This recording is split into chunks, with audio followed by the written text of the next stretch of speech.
Tân ar y Comin, tŷ Llew Jones, Pennod 15. Fe gyrhaeddodd y Rolls Royce mawr fiarth Dôl Nant yn sydyn ac anisgwyl. Gwilym welodd y car anferth gyntaf. Am foment, safodd yn rws y tŷ, yn edrych yn syn ar yr anghenfil gloiw, a oedd nawr wedi sefyll yn ei lawn urddas ar ganol y biarth.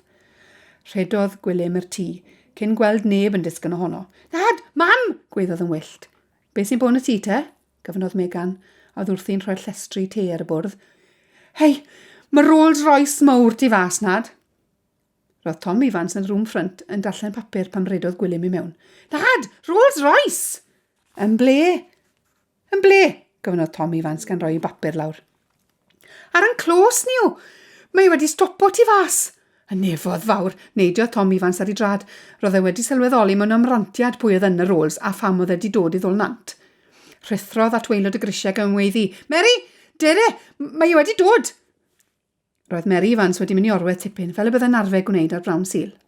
Ond yn awr, dyma hi'n codi ac yn rhedeg yn frysiog dros y grisiau. Gwelodd ei gŵr yn mynd am ddrws y ffrynt ac aeth ar ei ôl. Pan gyrhaeddodd y ddau'r cyntedd, roedd drws y Rolls Royce ar agor, ac roedd sioffer mewn lifrau glas a botymau eiraid wedi tynnu cader olwyn allan o gefn y car mawr. Yn awr, gwelsad ef yn gosod y gader mewn man cyfleus, ac yn mynd i agor y drws ar yr ochr lle ryseddau dyn pitw bach a'i wyneb wedi crebachu fel afal wedi sychu'n grimp. Gwelsant y sioffer yn codi'r dyn bach yn ei freichiau, ac yn ei roi'n dyner a gofalus yn y gader olwyn. Yna, dyma fe'n dechrau gwthio'r gader olwyn o'i flaen at y tŷ. Ond erbyn hyn, roedd Tom a Mary Ifans wedi cychwyn y ffordd i gwrdd â nhw. Edrychodd y tamaid eiddil yn y gader arnynt. "Mr a Mrs Ifans?" gofynnodd. Roedd ei lais fel gwychian hen ddrws ar golyn rhydlyd. "Yes, sir," atebodd Tom Ifans. "Ydw i'n iawn yn meddwl mae Colonel Phillips Bryn Brain eich ithe?" Ie, wrth gwrs." Roedd y dyn bach yn ddiamynedd, fe pe bai methu'n lan y deall fod eisiau gofyn y fath gwestiwn. "Dewch i'r tŷ, sir. Croeso i chi Dôl Nant. Dilynwch ni," meddai Tom Ifans gan droi at y sioffer. Aeth yr orymdaeth fechan i mewn i'r tŷ. Mary Ifans yn gyntaf, yna'r gader olwyn ar hen ŵr bonheddig ynddi, y sioffer, ac yna Tom Ifans. Arweiniodd Mary Ifans hwyr stafell ffrynt Dôr, lle roedd Tom Ifans wedi bod yn darllen ychydig funudau nghynt. Safai Gwilym a Megan yn ystafell ginio o hyd. Methu'n lan a deall beth oedd yn digwydd, na phwy oedd yr ymwelydd pwysig oedd wedi cyrraedd Dôl Nant mewn Rolls Royce ac yn cael ei yrru gan sioffer. Roedd y ddau wedi cael cip bach slei ar y dyn bach yn y gader olwyn wrth i honno basio'r drws, ac roedd golwg rhyfedd ar y dyn wedi gwneud iddynt edrych yn syn. Caeodd Tom Ifans ddrws y stafell ffrynt ar ei ôl, a chyn gynted ag y gwnaeth hynny, dyma'r hen ŵr bonheddig yn cyfarth arno. "Nawr te, beth yw hyn ynglyn â'r sipsi yma, Mr Ifans? Fe gawsoch chi'n llythyr i?" Do. Fyswn i ddim yma o'n i bai am hynny ddyn." "O, dyn bach pigog yw hwn," meddyliodd Tom Ifans. "Wel, sir, garech i fi adrodd yr hanes o'r dechrau. Os gwelwch chi'n dda, os medrwch chi'n neud yn e-bost traffu gormod yn hamser ni gyd." Gwnaeth arwydd ar y sioffer ac aeth hwnnw allan. Dechreuodd Tom Ifans adrodd yr hanes am Tim Boswell o'r foment y cafwyd ef yng nghyt yr hwyaid. Pan ddaeth at y fan yn yr hanes lle roedd Mary Ifans wedi agor yr amlen a dod o hyd i'r ddwy dystysgrif bwysig, dywedodd yn siarp. "Rwy am ei gweld nhw." Gwnaeth Tom Ifans arwydd ar i'w wraig, ond nid oedd angen, roedd honno wedi mynd am y drws i fynd i fyny'r llofft i'w stafell weli hi a'i gŵr i mofyn yr amlen. "Sut i niw y sipsi ma?" gyfynnodd yr hen ŵr bonheddig. "Wel, ie. Hogyn gwallt di. Gwallt di? Ar ôl i fam felly, does dim gwallt di yn ein teulu ni."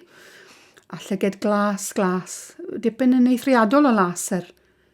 Agorodd yr hen ŵr ei lygad led y pen, a synodd Tom Ifans wrth weld yr un glas yn yr rheini ac a welsai yn llyged glas y sipsi. Wedyn mentrodd ddweud, "Llygad deud at ci, sir." "Bah!" medda'r hen ŵr. Yna, clywsant sŵn traed Mary Ifans yn rhithro i lawr y grisiau. Ni ddywedodd yr un o'r ddau ddim nes oedd y drws wedi agor a Mary Ifans wedi dod mewn ar amlen yn ei llaw.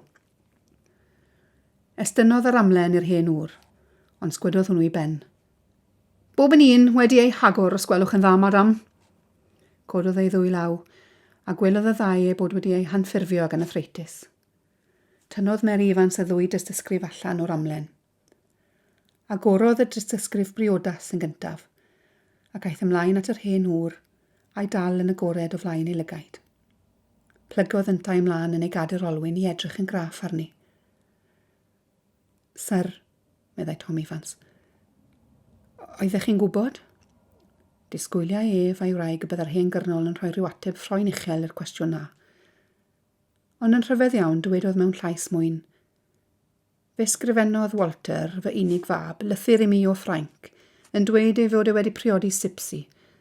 Wrth gwrs, doeddwn ni ddim yn mynd i ddiodde'r ffolineb o'r fath yna neu'n teulu ni, ac ro'n ni wedi penderfynu dad wneud yr holl beth trwy orfodi Walter i gael ysgariad, i'ch chi'n deall? Y pryd hynny ro'n ni'n meddwl ni fod e wedi gwneud rhywbeth anfyddeuol, ond wedyn, fe ddath y llythyr o'r swyddfa ryfel yn dweud i fod e wedi ladd yn Ffrainc. Fe fuodd y ddynes, y sipsi yn galw ymweld i Bryn Brain cyn hynny. Fe wrthodes i gweld hi, neu fe wrthodes i ganiatad iddi ddod yr tŷ. Fe gweles i drwy'r ffenest. Roedd hi'n feichiog, yn disgwyl plentyn. Fe allwn weld hynny. Estynodd Mary Evans y dystysgrif arall, sef dystysgrif geni Tim Boswell ar agor, mwyn i'r hen ŵr gael ei gweld. Bu'n edrych yn graff ar hon eto, fel pe bai am fanylu uwch pen bob gair. Yna cododd ei ben bach crybachlyd. Ble mae e? Ble mae'r hogyn? Sgwydodd Tom Evans i ben. Dyna fwy na wyddon ni, sir. Mae e wedi diflannu fel pe bai'r ddeiar wedi lyncu fe. Ers 2 flynedd. Rwy am ei weld, chi'n deall? Fe wyddwn ni fod na bosibilrwydd bod plentyn wedi enni'r sipsi, ond fe allai fod wedi marw ar enedigeth neu rhywbeth. A beth bynnag, do'n ni ddim am ei arddel ei a'i fam. Mae teulu Bryn Brain yn hen deulu o waed uchel, sir.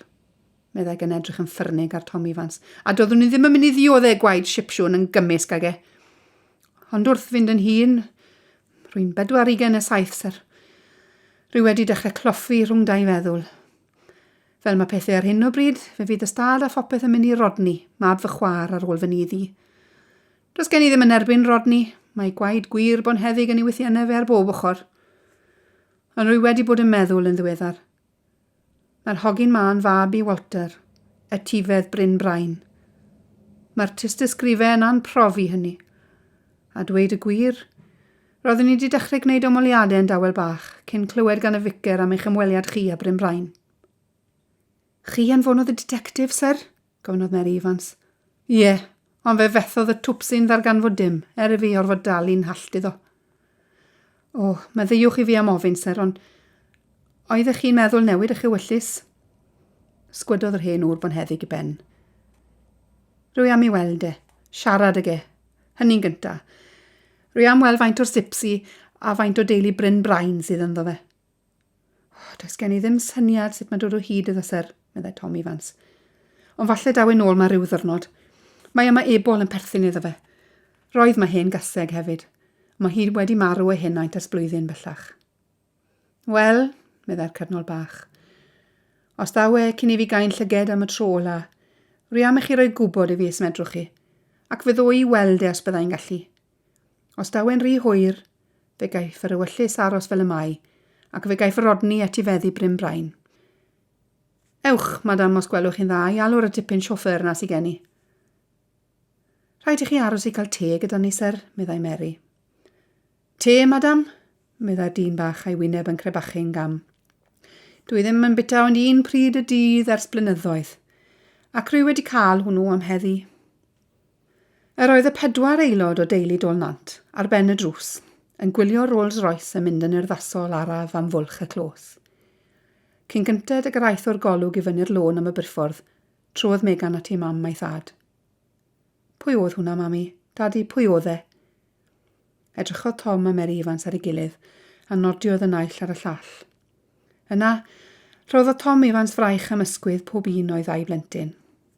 Dewch i'r tŷ, mae'n stori rhy hir i'w adrodd ar ben y drws fan hyn. Eisteddodd y 4 i gael ei te. Wel, meddai Megan yn ddiamynedd.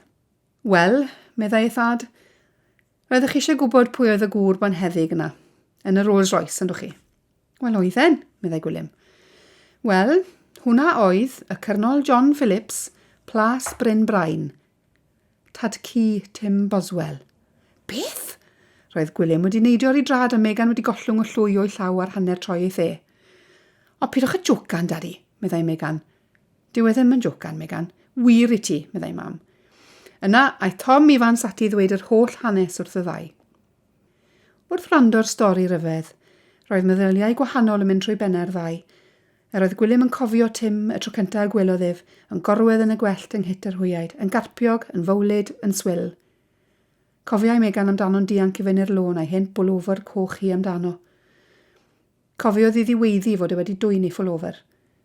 Cofiodd hefyd, fel yr oedd wedi ei wawdio am ei sipsied oedd. Ond roedd gwad hen deulu bonheddig yn y wythiennau fe wedi'r cyfan. Lledodd gryd yn araf dros ei wyneb slws.